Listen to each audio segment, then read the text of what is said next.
네, 오늘 함께 보실 말씀은 마가복음 1장 14절에서 20절까지 말씀입니다. 마가복음 1장 14절에서 20절까지의 말씀을 세번역 버전으로 제가 봉독하도록 하겠습니다. 요한이 잡힌 뒤에 예수께서 갈릴리에 오셔서 하나님의 복음을 선포하셨다. 때가 찼다. 하나님의 나라가 가까이 왔다. 회개하여라. 복음을 믿어라. 예수께서 갈릴리 바닷가를 지나시다가 시몬과 그의 동생 안드레가 바다에서 그물을 던지고 있는 것을 보셨다. 그들은 어부였다. 예수께서 그들에게 말씀하셨다. 나를 따라오너라. 내가 너희를 사람을 낚는 어부가 되게 하겠다. 그들은 곧 그물을 버리고 예수를 따라갔다. 예수께서 조금 더 가시다가 세베대의 아들 야고보와 그의 동생 요한이 배에서 그물을 깁고 있는 것을 보시고 곧바로 그들을 부르셨다. 그들은 아버지 세베대를 일꾼들과 함께 배에 남겨두고 곧 예수를 따라갔다. 아멘. 오늘 본문에서는 우리 예수님께서 하나님의 나라를 선포하고 계십니다. 복음을 선포하고 계시죠. 오늘 이제 15절에 때가 찼다. 하나님의 나라가 가까이 왔다. 회개하여라. 복음을 믿어라. 이 말씀은 사실 마가복음 전체의 내용을 요약했다고 해도 과언이 아닌 말씀입니다. 우리가 지난 거의 6개월 동안 마태복음의 말씀을 함께 봐왔고 그 다음에 또 이제 마가복음을 함께 보기 시작했는데 마가복음의 말씀은 진짜 이 1장 15절의 말씀이 전부라고 해도 과언이 아닐 만큼 응축되어 있는 이 구절입니다. 복음, 교회를 다니면서 여러분들 수없이 들어온 단어이실 것입니다. 그런데 그렇다면 여러분들 복음은 무엇입니까? 라고 질문을 한다면 막상 답을 하기가 쉽지가 않은 것을 여러분들 아마 느끼실 겁니다. 그래서 오늘은 복음이라는 것이 무엇인지 정리하는 시간을 좀 가지려고 합니다.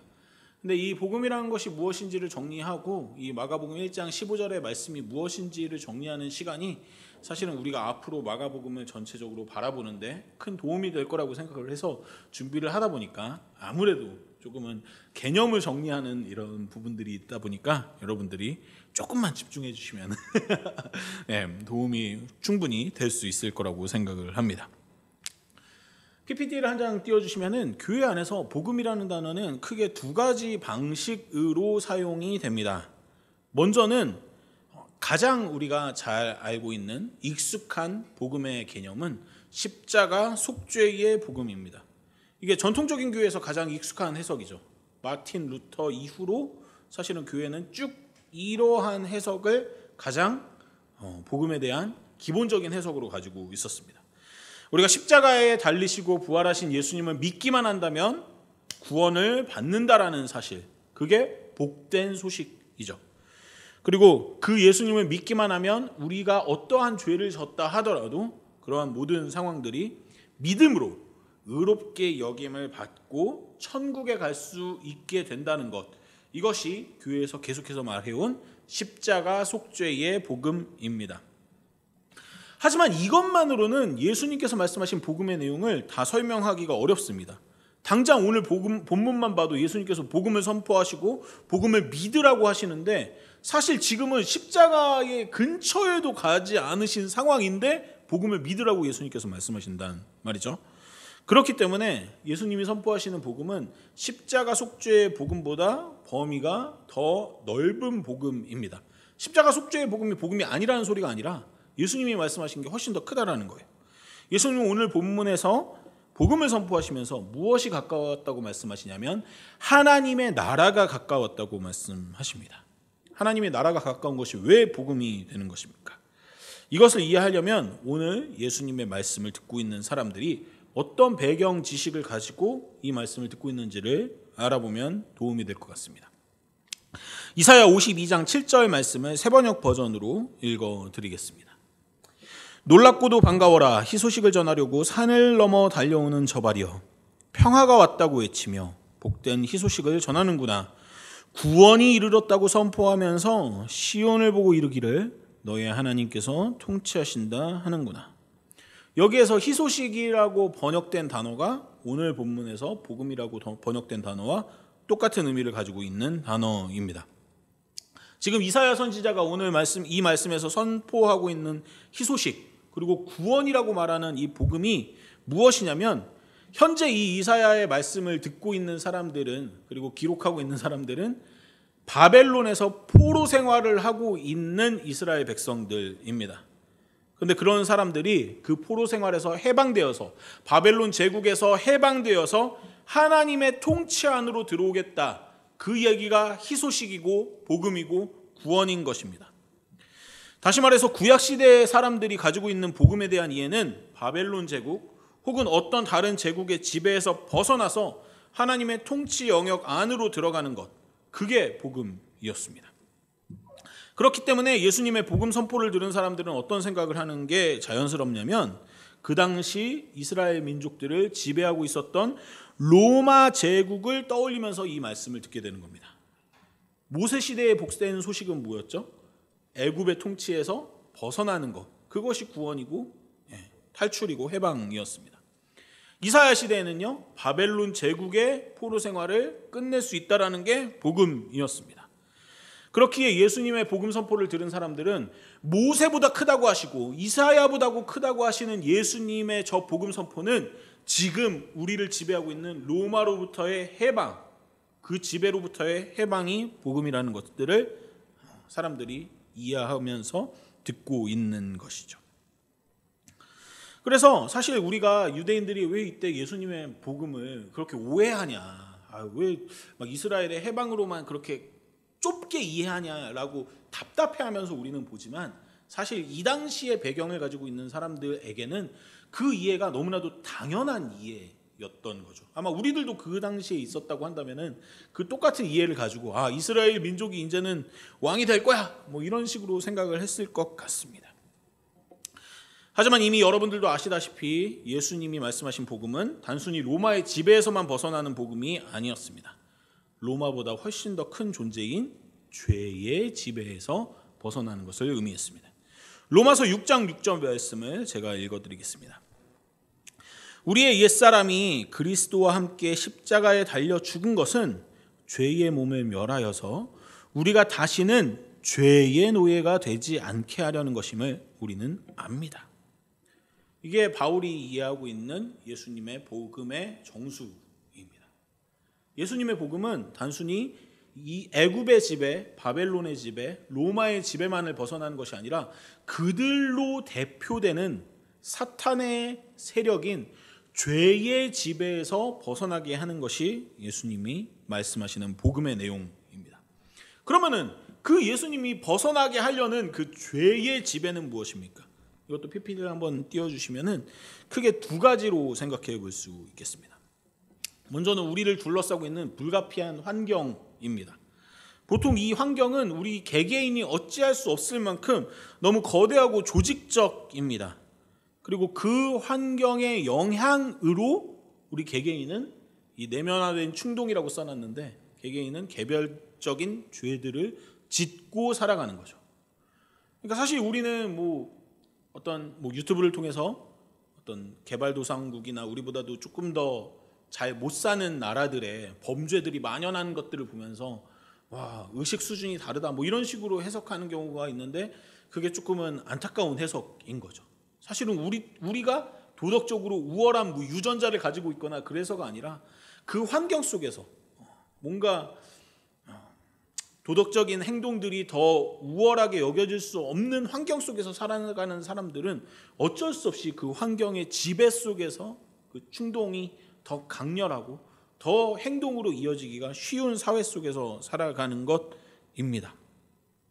한 장 더 넘겨주시면, 그래서 죄를 짓는다는 것을 우리는 보통은 이 개별적인 위반 행위, 내가 무슨 죄를 지었다, 물건을 훔쳤다, 거짓말을 했다, 이런 개별적인 죄의 행위로만 우리가 생각할 때가 많은데, 사실 성경에서 예수님께서 더 지적하시고 더 싫어하시는 죄, 그리고 우리가 더 벗어나기를 바라는 그 죄의 지배의 영역은 이 우리가 죄의 지배를 허용하고 있는 그것, 거기에 머물러 있지 말라는 것, 거기에 예수님께서도 훨씬 더 에너지를 많이 쓰시면서 얘기를 하십니다. 우리 모두가 우리를 지배하고 있는 이 죄의 지배, 죄된 환경에서 벗어나는 것, 그게 예수님께서 원하시는 것이라는 거죠. 지금 우리를 지배하고 있는 환경은 무엇입니까? 이스라엘 백성들처럼 로마 제국이나 이집트 제국의 지배를 받고 있지는 않지만 우리 또한 어떤 제국의 논리 안에서 살아갑니다. 이 당시 이스라엘 백성들을 지배하고 있었던 제국이라는 존재는 어떻게든지 자신의 힘을 늘리는 것이 목적인 유기체입니다. 작은 나라나 사람들을 얼마든지 도구 취급하고 정복하고 다스리고 유린하고 조종해서 자신의 힘을 키우는 것이 최대의 목적인 것이 바로 제국입니다. 그 과정에서 힘이 약한 존재들이 탈락하는 것은 너무나도 당연한 그냥 사실이에요.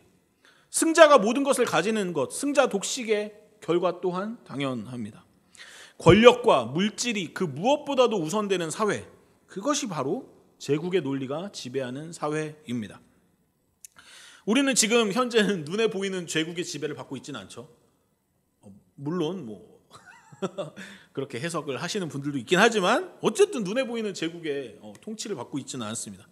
하지만 여전히 우리는 제국의 논리 아래에서 그것을 허용하면서 그 죄의 지배, 제국의 지배를 허용하면서 살아갑니다. 그런 우리에게 예수님은 지금도 초대하고 계십니다. 제국의 지배에서 벗어나서 하나님의 통치 영역 안으로 들어오라고요. 그게 바로 회개입니다. 사실 우리는 회개라고 할 땐 아까도 말씀드렸던 우리의 개별적인 죄를 하나님 용서해 주세요라고 기도하는 게 회개라고 생각하기 쉬운데, 사실 예수님께서 진정으로 바라시는 회개는 우리가 죄의 영역, 제국의 영역에서 벗어나서 하나님의 영역으로 들어오는 것, 우리의 삶의 전반적인 모든 것들이 바뀌는 것, 그게 바로 예수님께서 바라시는 회개입니다. 하지만 지금 예수님의 말씀을 듣고 있는 사람들은 두 가지 방식의 실수를 저지르고 있습니다.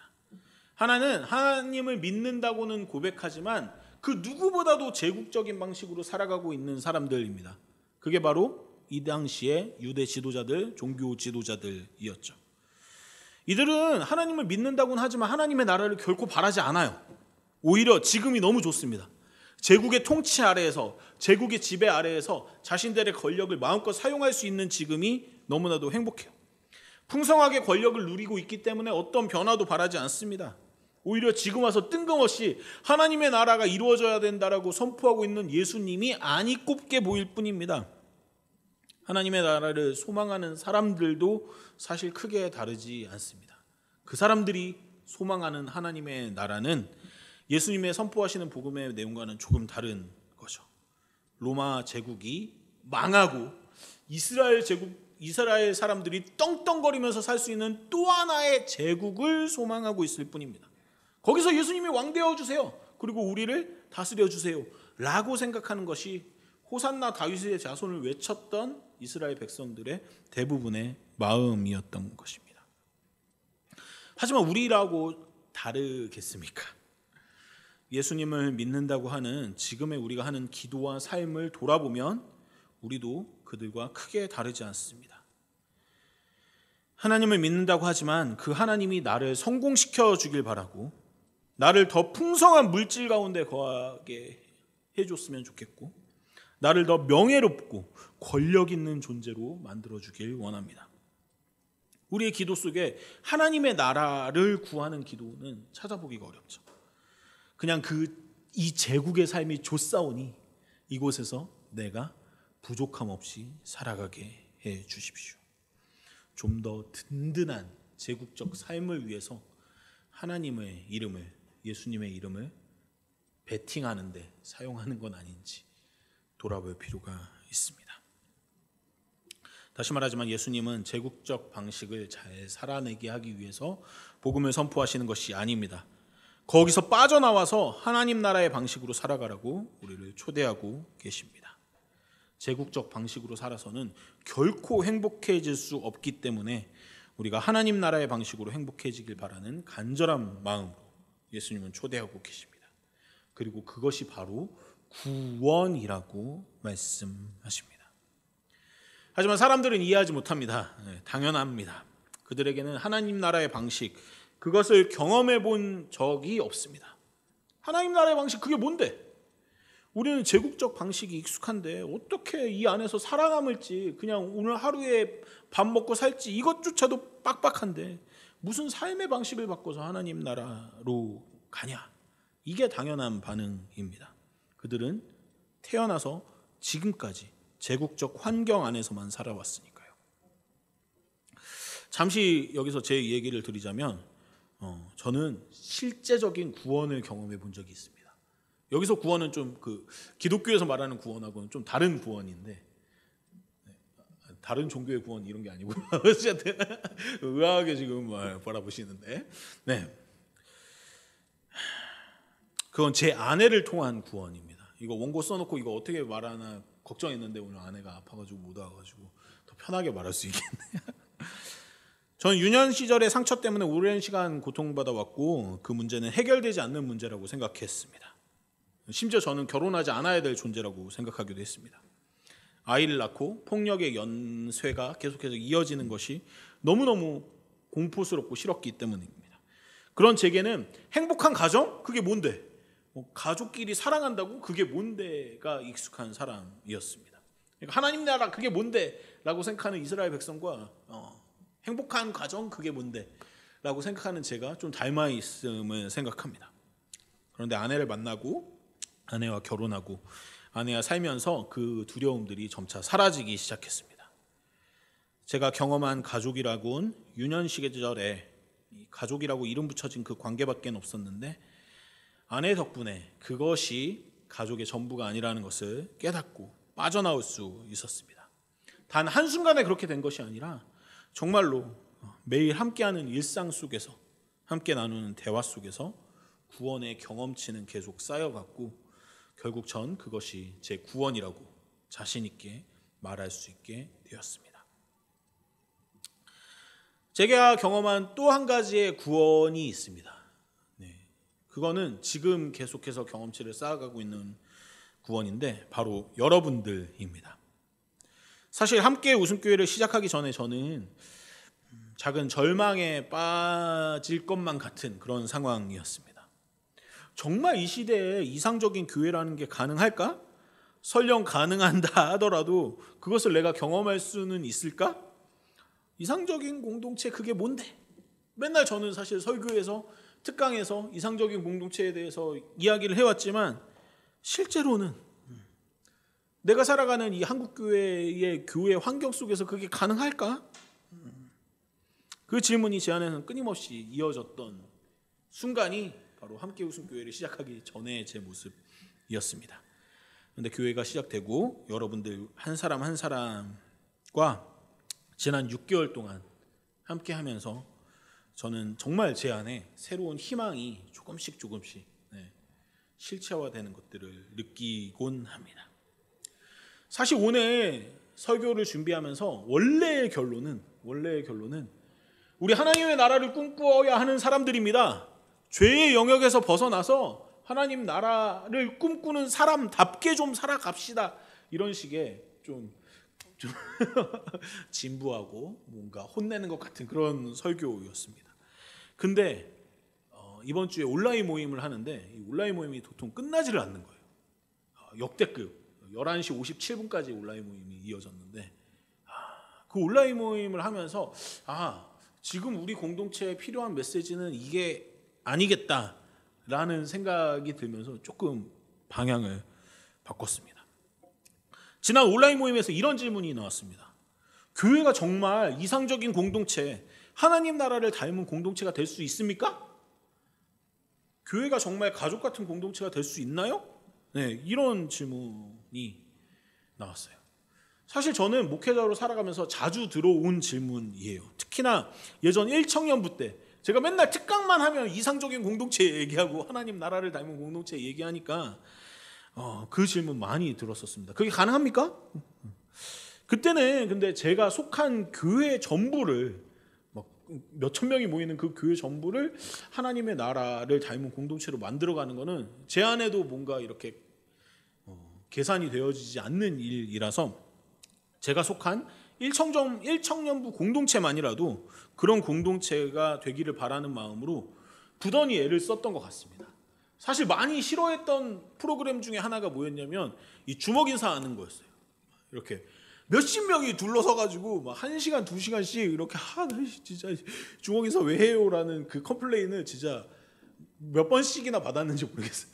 근데 왜 제가 그 주먹 인사를 꼭 하고 싶었냐면 우리가 교회라고 하면서 공동체라고 하면서 형제 자매라고 하면서 가족이라고 하면서 서로 인사 한 번 안 하고 일주일에 한 번 모였는데 그것도 서로 인사 한 번도 안 하고 헤어지는 게 말이 되냐라는 생각 때문에 사실은 그렇게 한 거였거든요. 네. 근데 그게 얼마나 정말 이상적인 공동체를 이루는데 도움이 되었는지는 아직까지도 잘 모르긴 하겠어요. 하지만 어쨌든 이번 온라인 모임 때 그런 질문을 듣는데 다시 제 가슴이 좀 뛰는 걸 느꼈어요. 왜냐하면 그 질문을 1청년부 때 받을 때도 제가 느낀 게 뭐였냐면 그 질문을 가져오는 사람들의 마음을 감히 제가 완전히 속속들이 헤아릴 수는 없지만 항상 저는 그런 느낌을 받았거든요. 아, 이 질문을 가져오는 사람들은 항상 이상적인 공동체에 대한 소망이 있구나. 아, 진짜로 이상적인 공동체 그게 뭔데요? 근데 경험해보고 싶은데요? 라는 그 바람으로 이상적인 공동체 가능해요? 라고 질문하는 것 같은 생각을 늘 해왔어요. 그러니까 이상적인 공동체 생각도 안 하는 사람들은 그런 질문도 안 하는 거죠. 뭐 이상적인 공동체. 하지만 또 한편으로는 그 사람들이 마음 한켠에 내가 지금까지 경험해온 공동체들은 그렇지 않았는데 내가 지금까지 경험해온 공동체들은 이상적인 것과는 거리가 멀었고 하나님의 나라와는 거리가 멀었는데 이번에도 괜히 기대했다가 괜히 헛된 희망을 품었다가 이게 그냥 실망으로 끝나는 거 아니냐라는 마음이 그 질문 안에 이상적인 공동체 가능해요? 라는 질문 안에 들어있다는 것을 느낍니다. 이 교회가 그렇게 되기를 바라는 마음은 가지고 있지만 또다시 상처받을까 두려운 마음. 이전까지 한 번도 그런 공동체를 경험해보지 않았기에 여기도 그냥 그저 그렇게 그냥 흘러가다가 끝나는 공동체가 될까봐 두려운 마음.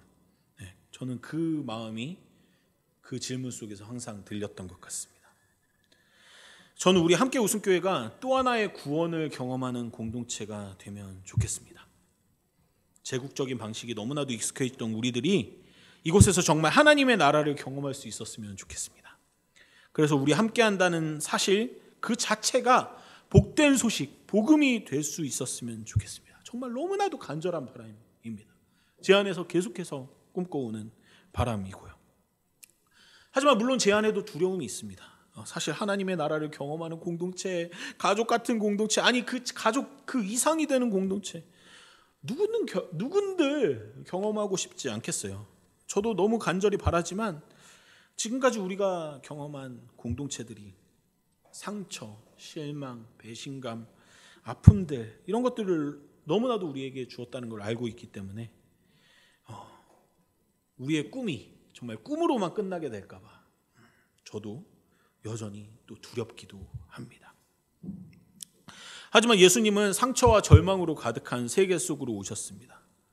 그리고 더 이상은 하나님의 나라 따위는 없다고 그저 제국적인 삶을 풍성하게 누리면 그만이라고 생각하는 사람들에게 복음을 선포하십니다. 다시 하나님의 나라가 오고 있다고, 오고야 말 것이라고, 그러니까 포기하지 말라고, 절망하지 말고 회개하고 복음을 믿으라고 말씀하십니다. 그리고 예수님은 작은 하나님 나라를 계속해서 경험하게 만드십니다. 아픈 사람들이 회복되고 가난한 사람들이 대접받고 세상에서 소외된 사람들이 중심으로 들어오는 곳, 예수님이 계신 곳에 그런 경험들을 계속해서 쌓으십니다. 그것이 바로 복음서의 기록입니다. 그리고 그 경험은 십자가와 부활 사건을 통해 절정에 이르게 됩니다. 저는 언젠가 하나님의 나라가 이 땅 가운데 충만해질 것을 믿습니다. 하지만 그 이전에 우리가 함께하는 이 함께 웃음교회가 하나님의 나라가 되길 간절히 소망합니다. 경험한 적 없기에 두렵지만 우리의 작은 경험치들 하나하나 쌓아가면 좋겠습니다. 어디에서도 위로받지 못하던 이야기들이 위로받고 어디에서도 이해받지 못하던 사람들이 이해받으며 이 안에서 우리 하나님의 나라를 세워갈 수 있었으면 좋겠습니다. 근데 그 하나님의 나라는 제가 말하는 하나님의 나라로 세워가지 않았으면 좋겠어요. 이 이야기만 하고 오늘 설교를 마치겠습니다. 제 짧은 생에서 그나마 그래도 하나님의 나라를 닮았다라고 생각하는 그런 공동체를 경험했던 적이 한 번 있습니다.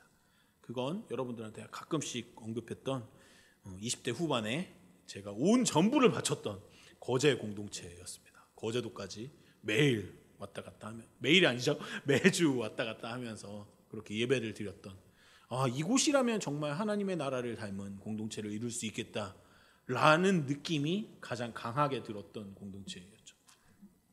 하지만 그 공동체의 가장 큰 실패는 뭐였냐면 그 공동체의 목사님을 너무나도 그 사람들이 신뢰하고 있었다는 사실입니다.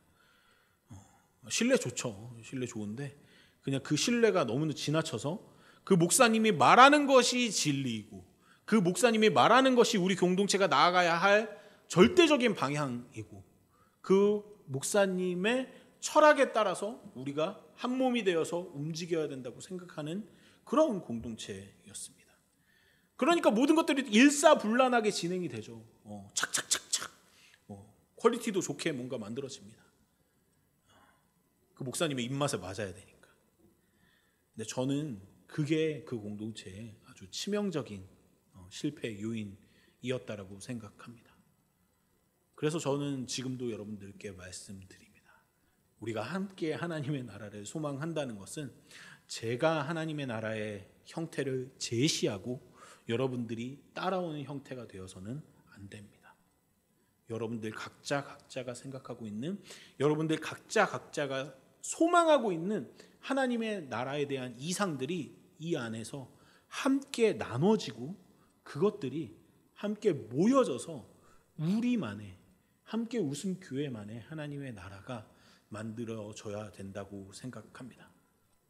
우리만의라는 단어를 오해하지는 마세요. 우리만의 울타리를 쌓아야 된다는 것이 아니라 정말 제가 말하는 하나님 나라가 아니라 혹은 우리 안에 힘 가지고 있는 몇몇 사람이 이야기하는 하나님의 나라가 아니라 우리 모두가 소외되지 않는, 우리 모두가 탈락하지 않는 그런 하나님의 나라를 같이 계속해서 이야기하면서 만들어 나갈 수 있기를 간절히 소망합니다. 기도하시겠습니다. 하나님, 사실 지금까지 우리는 제국적인 구조에 너무 익숙하게 살아왔습니다. 그렇기에 하나님의 나라를 꿈꾸지만 그것이 정말 가능한 것인지 의문을 가질 때가 많습니다.